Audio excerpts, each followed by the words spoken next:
The ships were loaded, the contracts were signed, the pork was on its way, and then bam, 12,000 metric tons, cancelled. Overnight, no warning, no explanation. Just a quiet bulletin tucked between market updates. China cancels U.S. pork shipment. The timing? Impeccable. The implications? Potentially catastrophic. But why now? Why this specific shipment? And why the silence? We're not talking about a delay. This wasn't weather. This wasn't logistics. This was a clean, deliberate surgical cut. And the meat was already bought, slaughtered, packed, chilled, paid for. Which raises the real question. What did China know that the rest of us didn't? Stick around because this isn't just about pork.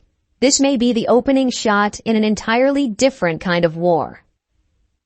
At exactly 2:42 a.m. Beijing time on April 18th, a directive was issued to Chinese importers. 12,000 metric tons of U.S. pork already in transit was to be canceled. Not rerouted, not delayed, canceled outright. The order, verified by both Bloomberg and Reuters, triggered an immediate suspension of port clearance operations in Ningbo and Dalian, where the cargo was scheduled to dock. No public explanation followed. But this wasn't routine trade noise. This was premeditated. According to Chinese customs data, this was the largest pork order canceled mid-shipment in over 5 years, worth roughly $35.4 million at April's average market price of $2,150 per ton. And here's the puzzle. Why cancel pork that was already paid for, processed, and en route? But what makes the move more strategic than spontaneous is what China did next. 3 weeks earlier, on March 25th, the Trump administration imposed a 172% countervailing duty on all pork imported from China, citing findings from a USDA investigation into alleged illegal subsidies and veterinary irregularities. Beijing didn't retaliate with matching tariffs or threats. It responded with silence. And then, surgical cancellation. Chinese Foreign Ministry spokesperson Lin Jian refused to tie the cancellation to the U.S. tariffs, but internal briefings reviewed by the South China Morning Post point to retaliatory strategy modeled on precision decoupling doctrine. This was not just about pork, says Dr. Hao Yu, trade analyst at Fudan University. It was about showing the U.S. that even legacy commodities are no longer safe. But if this was merely a slap on the wrist, why were buyers in Brazil and Spain celebrating by morning? The impact wasn't symbolic, it was structural.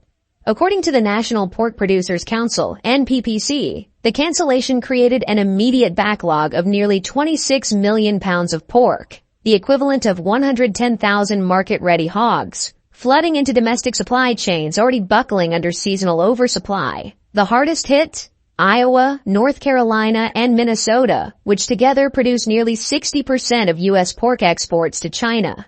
The Iowa Farm Bureau estimates direct losses from the cancellation at $9.7 million in-state.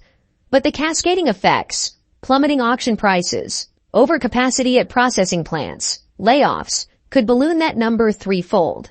In Worth County, a pork processor laid off 117 workers within 48 hours of the news. This isn't just a disruption, it's a vacuum, says Chris Novak, CEO of the NPPC. And into that vacuum, new suppliers are moving fast.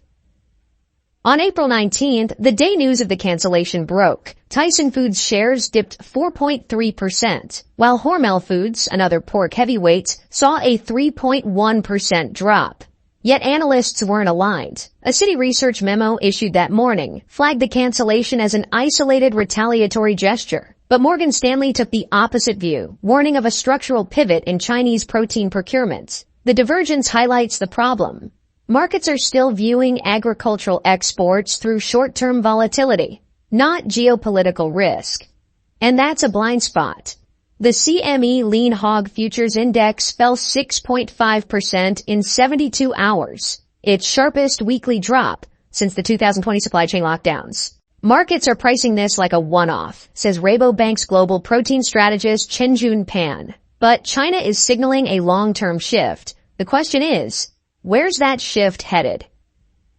While American pork sat idle in refrigerated containers, Brazilian and Spanish exporters surged ahead. According to Brazil's Ministry of Agriculture, pork exports to China rose 28% in April alone, with São Paulo-based BRFSA filling emergency procurement contracts typically reserved for U.S. suppliers. Spain's Interpork, the country's pork export council, confirmed a 23% spike in Chinese orders year over year, with new fast-track clearance protocols signed in Shanghai just days after the U.S. shipments were canceled. In total, Brazil and Spain now account for 48% of China's imported pork, compared to just 19% from the U.S., down from 33% in 2023, according to China's General Administration of Customs. This is not trade diversification, it's strategic replacement, says Alicia Garcia Herrero, chief economist for Asia-Pacific at Natixis. The U.S. is not being outcompeted, it's being outmaneuvered. So here's the question. What happens if China keeps canceling? Do we adapt or collapse? Drop your take in the comments because we're about to explore something no one's ready to admit. While no official ban has been issued, multiple U.S. pork producers have reported unexplained delays in customs approvals at Chinese ports since mid-March. According to internal USDA dispatches reviewed by Bloomberg, Smithfield Foods confirmed that 2 of its shipments were held for extended inspection, while JBS USA said China had suspended communication on several pending contracts. Behind the scenes, Beijing has quietly updated its import protocols to require supply origin transparency and biosafety alignment with standards not currently met by some U.S. facilities. The result? A silent filtration mechanism that targets American exporters without triggering WTO retaliation. Trade attorney Daniel Portman, who has advised on U.S. China disputes since the 2018 tariff war, calls it a de facto blacklist under the cover of technical compliance. If this process expands, it may represent not just a tactical snub, but the beginning of sector-by-sector economic disengagement. And if pork is first, what's waiting in the wings? The economic backlash didn't stop at lost exports. As of April 22nd, USDA cold storage data shows U.S. pork inventory at 634 million pounds, up 14% year over year. Wholesale prices for pork bellies and loins dropped 17% in just 8 trading sessions, forcing retailers like Kroger and Costco to introduce unseasonal discounts to clear inventory. But this oversupply is rapidly outpacing domestic consumption. A recent Wells Fargo agricultural report warns that sustained export withdrawal could compress farm gate margins by over 22% within 1 quarter. Smaller producers, already burdened by rising feed and energy costs, may not survive a prolonged price collapse. In Missouri, at least 6 independent hog farms filed for Chapter 12 bankruptcy in April alone, citing inventory overhang and price suppression. If this cancellation sets a precedent, the U.S. food chain may buckle, not at the grocery store, but at the farm gate. Yet pork may be the opening act, not the main performance.